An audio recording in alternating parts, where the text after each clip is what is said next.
Wikipedia Top 25 Report, Most Popular Wikipedia Articles of the Week, October 17 to 23, 2021. Rank 1. Colin Powell. Powell, the first African-American Secretary of State, died on October 18 due to complications from COVID-19. Powell had quite the career. He was a four-star general and served as the United States National Security Advisor under Ronald Reagan and chairman of the Joint Chiefs of Staff under Bush the Elder, before becoming Secretary of State under Bush the Younger, in addition to formulating the Powell Doctrine. However, his legacy is clouded by his involvement in the 2003 invasion of Iraq and the resulting Iraq War. Rank 2. Squid Game. The fact that a page having around 2 million page views for the week is an indication that it's losing steam is pretty astounding, but then again, so is the show that earned those views. We've seen this South Korean smash hit, about a bunch of people who risk their lives playing children's games, at the top of the report for the past 4 weeks, so forgive us if we don't care to go into any more detail than necessary about it. There may be a spike in views by the time Halloween rolls around, as we're sure to see an endless number of Squid Game costumes of varying quality and taste levels. Rank 3. Dune, 2021 film. The second film adaptation of Frank Herbert's classic 1965 novel, Number 10, was released internationally a month ago, but opened in the United States on October 21st. And unlike David Lynch's off-malign 1984 version, Denis Villeneuve's new interpretation, intended to be the first of a two-part adaptation, is getting great reviews and is poised to make some money. Rank 4. Alec Baldwin. Tempting as it may be to crack jokes about Jack Donaghy going through the 5 stages of grief, this whole situation might be a bit too tragic to be glib about. This week, while on set in New Mexico for the upcoming Western film Rust, Baldwin discharged a prop gun, which, according to court documents, he was told was safe before using, that turned out to be a bit less proppy and a bit more shooty than expected. He shot 2 people, Joel Souza, the film's director, and Halyna Hutchins, number 17, a cinematographer whose injuries were fatal. Rank 5. Brandon Lee. The Rust shooting that takes up a good chunk of this report has sparked numerous comparisons to the untimely death of Bruce Lee's son, who famously lost his life in 1993 to an almost identical prop gun firing incident on the set of The Crow. The similarities were evident enough to prompt a response from Lee's relatives on his Twitter page, but the circumstances are obviously at least a little different. Lee's role in The Crow was set to make him an international star, while Hutchins's work was always behind the camera. Rank 6. You. Season 3.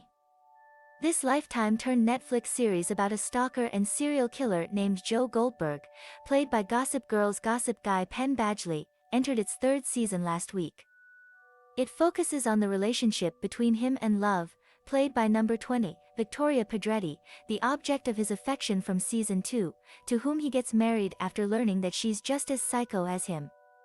It's received mostly positive reviews and enough attention to finally knock that game, which I won't mention again, out of Netflix's coveted number 1 spot.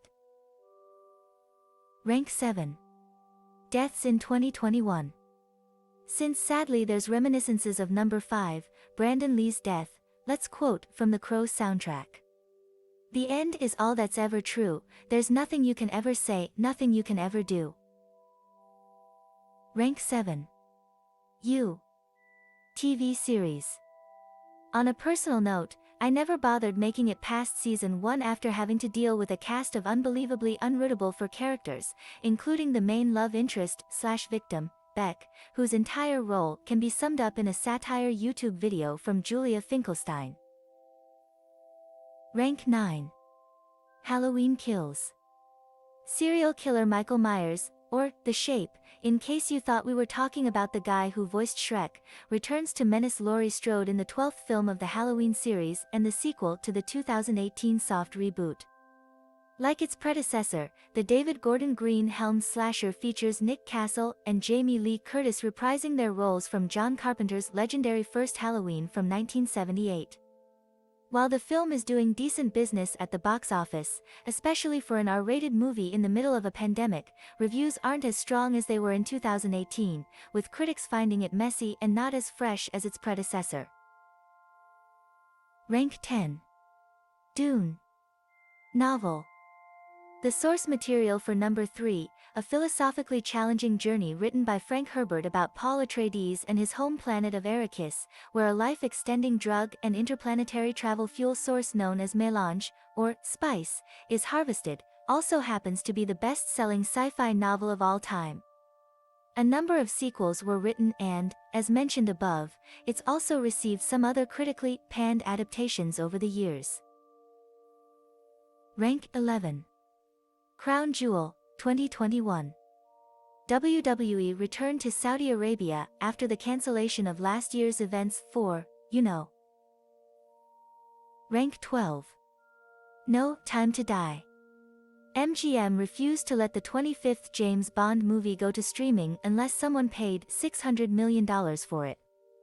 No Time to Die has already broken $460 million in theaters worldwide, and maybe when Daniel Craig's departure as 007, and do they make sure it's a departure, hits China by the end of the month, it can reach that asking price. In the meantime, Craig had a surprise appearance on the Saturday Night Live episode hosted by number 25, Rami Malek, who plays the movie's villain. Rank 13. 2021 ICC Men's T20 World Cup. And back to sports in Arabia, namely a cricket tournament that the UAE and Oman took on as India had to be separated from their national pastime due to the pandemic, and even then, Oman nearly lost its stadium when Cyclone Shaheen hit a few weeks ago. Rank 14. Udham Singh. The subject of the biographical film Sardar Udham, released at the tail end of last week, and starring Vicky Kaushal as Singh, was an Indian revolutionary known for his 1919 assassination of Michael O'Dwyer, the Lieutenant Governor of Punjab, and for his subsequent hanging for his crimes in 1940. If Singh sounds like your average Lee Harvey Oswald, it might be useful to mention that O'Dwyer was also responsible for the Jallianwala Bagh massacre, in which hundreds of peaceful pro-Indian independence protesters were surrounded and slaughtered. So, there's that. Rank 15. ICC Men's T20 World Cup. After the current edition, number 13, the tournament as a whole, which like just about all sports events, had the edition planned for last year delayed to this one. Rank 16. Bruce Lee. The iconic martial artist and father of number 5, Brandon Lee, died in 1973 at age 32, making it for only 4 more years than his son. Rank 17. Halyna Hutchins. This Ukrainian-American cinematographer worked on films such as Archenemy and Darlin, and was the sole casualty of the Rust shooting. Rank 18. Adele. The reigning queen of Blue-Eyed Soul may have released her first single in almost 5 years last week, and her album may not be out for another 4 weeks, but did anyone really expect for Adele's world domination to be over with that quickly? After Adele released yet another critically acclaimed ballad in the form of Easy on Me, the song broke streaming records and topped almost all of the charts that it appeared on this week. Meanwhile, her 4th studio album, 30, about her divorce and motherhood, is set to be released in less than a month, and will also likely cause the world to stop. Rank 19. Travis Barker. The Kardashian clan brought this Blink-182 drummer into the fold with his recent engagement to Kourtney Kardashian, and this time around, it feels a bit less like Get Out than usual. Rank 20. Victoria Pedretti. This scream queen and star of number 6 and number 8 plays Love, the love interest of Joe Goldberg, who's recently given birth to their newborn son. Love also happens to be a serial killer too. Her and Joe are a match made in heaven. Rank 21. Timothée Chalamet. Chalamet has starring roles in 2 films opening this weekend. One is number 3 on this list, as number 10's protagonist Paul Atreides, and the other is Wes Anderson's Love Letter to Journalists, The French Dispatch. The rising star has one more film on his agenda this year, the Adam McKay-directed black comedy, Don't Look Up. He also recently shared a photograph of himself in costume on the set of Wonka, in which he plays Willy Wonka himself. As The Guardian wisely wrote, there are essentially two ways to react to it. The first is to be disgusted that Hollywood has bastardized one of the all-time great children's characters. The second is just to get really, really horny. Rank 22. Eternals, film. For all the ruckus caused by the trailer for The Batman, the film's article couldn't get into the list, number 27, beaten by both this whole list and The Return of Succession, and yet we still have the next installment of the Marvel Cinematic Universe, which chronicles the exploits of a race of immortal humanoid aliens created by Jack Kirby. Eternals premiered in Los Angeles on October 18, and early reactions to Nomadland writer, director Chloe Zhao's foray into the world of superhero cinema, Martin Scorsese would be fuming if he saw those two words together, have largely been positive.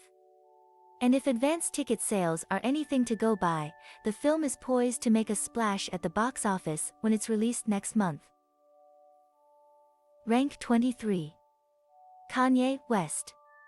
Speaking of yet another transplant Kardashian. In what will undoubtedly amount to little more than another one of his many attention-grabbing schemes and a whole lot of talk-page bickering, West legally changed his name to just Ye this week, sans the can or any middle or last name. Fans have questioned what the purpose of the change was and why he would change the name given to him by his late mother, whom he named his last album after. Knowing Kanye, it's probably that he wants his name to sound like everyone is just cheering, yay, for him all the time. Rank 24. List of James Bond films. Even if I didn't quote a Bond theme this week for, oh, the irony, number 7, deaths in 2021, one more because this entry might not return in a while. His days of asking are all gone, his fight goes on, and on, and on, but he thinks that the fight is worth it all, so he strikes like Thunderball. Rank 25. Rami Malek. Malek, an actor known mostly for his stone-faced portrayal of Mr. Robot protagonist Elliot Anderson, his stone-faced portrayal of No Time to Die, number 12, antagonist Jim Baxter, and his mustachio-faced portrayal of Bohemian Rhapsody antagonist Freddie Mercury, hosted Saturday Night Live for the first time this week, where he showed off some impressive comedic chops in what many critics considered one of the first consistently high-quality episodes for the long-running sketch series in a long time. In his opening monologue, Malek talked about how he's always being pegged as a dramatic actor, but the truth is, he's been serving up laughs for a while now. He had a supporting role in the oft-forgotten sitcom, The War at Home, appeared in the box office bomb, Doolittle, and was kind of also in the romantic comedy, Larry Crowne, a movie I didn't even know existed. I can't imagine how anyone could forget that he does comedy. Thank you for listening to this reading of the most popular Wikipedia articles of the week. If you enjoyed this video, please click that like button and subscribe to our channel so you can be notified whenever I make a new video. I'd love to hear your comments and suggestions on what else to feature. Thank you, and I'll see you next time.